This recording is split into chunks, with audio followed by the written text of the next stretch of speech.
Je suis sûr qu'au moins une fois dans votre vie, vous avez entendu le mot évangile. Mais avez-vous compris ce dont il s'agit? Évangile, ça veut dire quoi? Eh bien, ça vient du latin evangelium, qui veut dire bonne nouvelle. Bonne nouvelle? Et il existe dans ce monde au moins une bonne nouvelle. Quelle bonne nouvelle allez-vous me dire? D'abord, pour connaître cette bonne nouvelle, il nous appartient de reconnaître notre besoin. Chacun de nous, nous avons un problème. C'est que nous sommes endettés. Oui, endettés, peut-être pas financièrement parlant, mais vis-à-vis de la justice. Nous avons tous fait un jour ou l'autre quelque chose de répréhensible.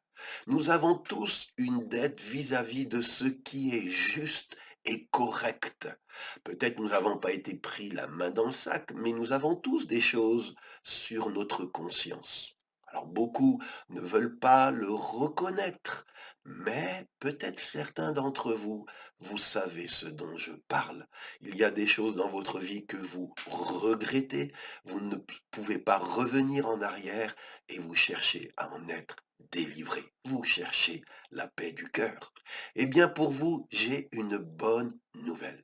Il y a 2000 ans, Jésus-Christ, en mourant sur la croix, il est dit qu'il a subi notre punition pour que nous soyons acquittés.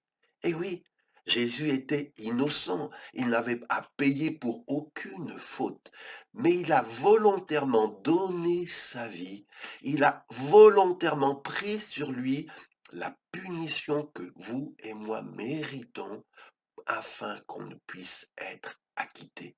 Le prophète Ésaïe dit qu'il a reçu les coups et nous, nous sommes épargnés. Alors que faut-il faire pour bénéficier de cette bonne nouvelle?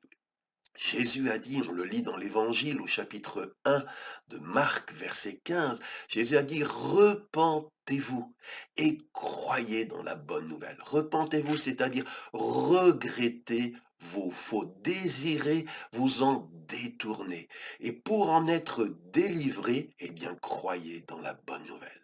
La chose qu'il faut faire pour être délivré de notre dette, de nos péchés, ce n'est pas se mortifier, ce n'est pas essayer de compenser par des bonnes actions, c'est de croire dans la bonne nouvelle, dans le fait que Jésus a tout accompli sur la croix, il a tout réglé pour que nous ne devions plus rien à la justice de Dieu.